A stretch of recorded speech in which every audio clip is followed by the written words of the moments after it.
So, I know what you all are thinking. Why is he wearing such a cool and stylish hat? Well, the truth is, I wanted to start out with a bit of a magic trick for my presentation. So behold, a simple, completely ordinary hat with nothing inside. But, okay, I need a magic word. Can someone think of a magic word for me? All right. So, all right. An abracadabra. Behold, I managed to summon a Pikachu. I've summoned a Pikachu from the depths of my hat. So, when I asked for a magic word, most of you thought of the word abracadabra. It's a word that we've commonly come to associate with people like magicians, wizards, or witches. In other words, people that use magic. But does anyone here know where the word abracadabra actually comes from? I thought not. So it's an Aramaic phrase. Originally, abracadabra. Its meaning is, with my word I shall create. That's a bit of a rough translation. It was the Aramaic way of recognizing the true power and potential of language. Because language is so much more than just words on paper or vibrations in the air. Magic is the magic of language, when used correctly, can be used to create something truly, truly amazing. Language is power. So unfortunately, there are some modern-day magicians with language in our modern-day world. But unfortunately, they don't look like this or this. Instead, they look like this. Yes, you guys know what I'm talking about. Politicians. Politicians are magicians with language.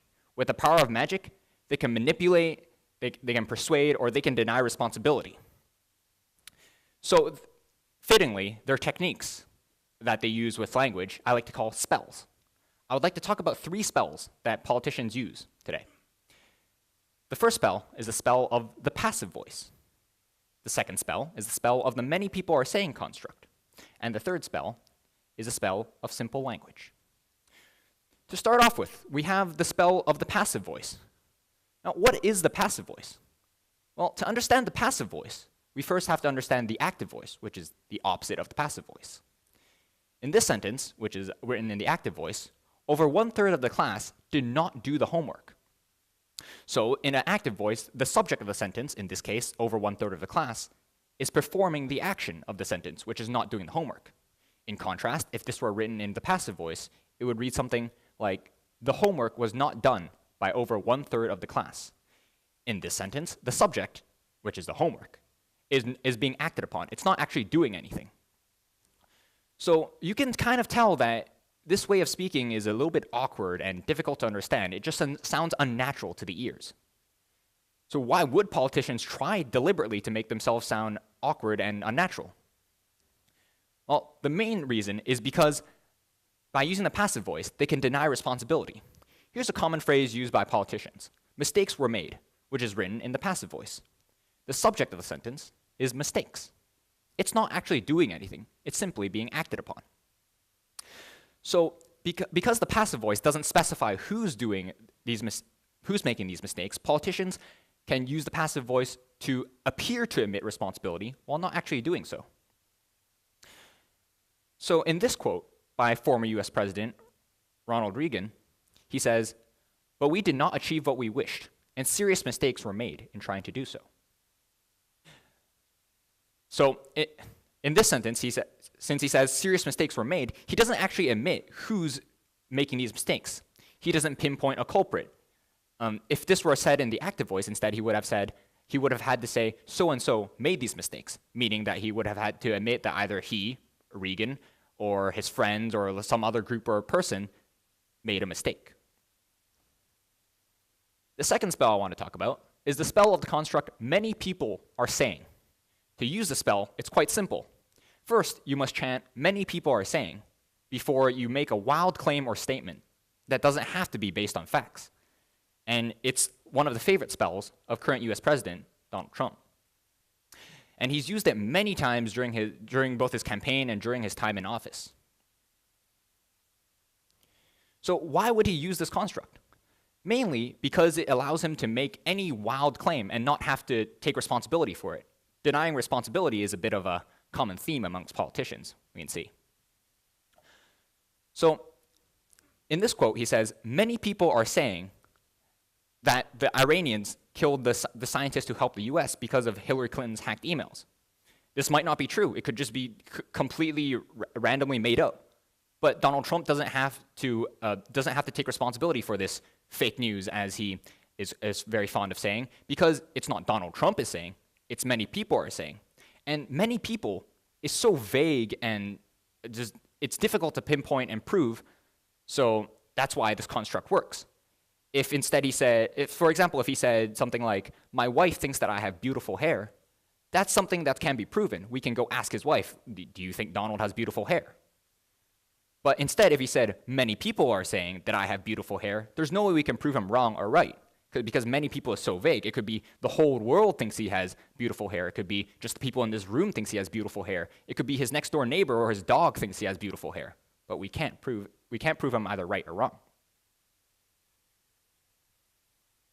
So the third spell I want to talk about is the spell of using simple language. It's a spell that's been commonly used by politicians recently, such as the French politician Le Pen, the Dutch politician Wilders, and the guy I'm picking on the most today, the current US president.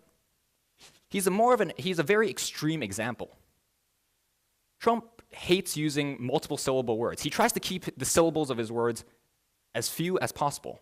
And he speaks using a very low level of diction. Even though he is educated, he can definitely use a more sophisticated level of English if he chose to. Instead, he prefers using a low level of diction and keeps his words short and blocky. And he pieces these short and blocky words together to form short and blocky sentences. And he pieces these short and blocky sentences to form short and blocky paragraphs. In fact, a good metaphor for Trump's speaking style would be Jenga blocks, which are short and blocky. On a language test designed to measure the spoken English ability of a person, Trump scored lower than the level of a fourth grader in spoken English. In fact, why don't we take a pause, and everyone should pat themselves on the back right now, because you have demonstrated a better English ability than the leader of one of the most powerful nations in the world. So that's a bit counterintuitive. Why would a politician want to make himself appear to be dumb? Isn't it the job of a politician to sound smart and capable of solving our problems? You see, the reason why Trump deliberately uses a low level of diction is because it simplifies problems. He makes very complex political problems appear to be simple and straightforward, which appeals to lazy people. You see, lazy people won't bother looking more deeper into the issue and finding out the details and complexities of problems. They'll simply accept his low level of diction and think, oh, these are simple problems. Then he's the guy with the simple solutions to solve these simple problems. That's why people support him. For example, when faced with the immigration crisis, his solution is that simply we should build a wall. When faced with unemployment rates soaring in America, his solution is simply we should only buy American products. And a bit of a hot topic recently, which is the external threats, his solution is, I quote, blow the hell out of them. So this kind of simple thinking is perpetuated by Trump's simple diction, since he wants to appeal to the lazy people and those that are unwilling to think deeply about problems. This also helps make him stand out from other politicians who are more willing to use sophisticated language to describe the true nature of the problems that they face. In face of these politicians, Trump instantly stands out because he uses such simple language. To him, less is more. In conclusion, the English language is a very complicated language, and it's evolved over hundreds of years. And there are many adjectives that he can use to choose to describe, to more accurately describe and reflect a situation. But he doesn't, because it's one of the spells that he chooses to weave over us.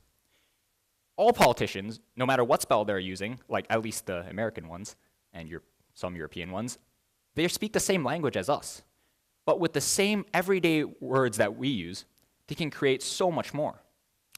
They hold so much power over us. Even if it's something that we all have access to. We simply just don't know how to use these spells. The spells that I've talked about today, the spell of the passive voice, the many people are saying construct, and simple language, are but a few in the vast spell books of politicians. I hope that after my presentation, we all become a little bit more aware of how the power of language and how it can be used to manipulate. And who knows? Maybe after my presentation, a few of you might have been inspired and want to try to become magicians yourselves by using some of the techniques I mentioned. After all, many people are saying that my presentation was quite good. Thank you.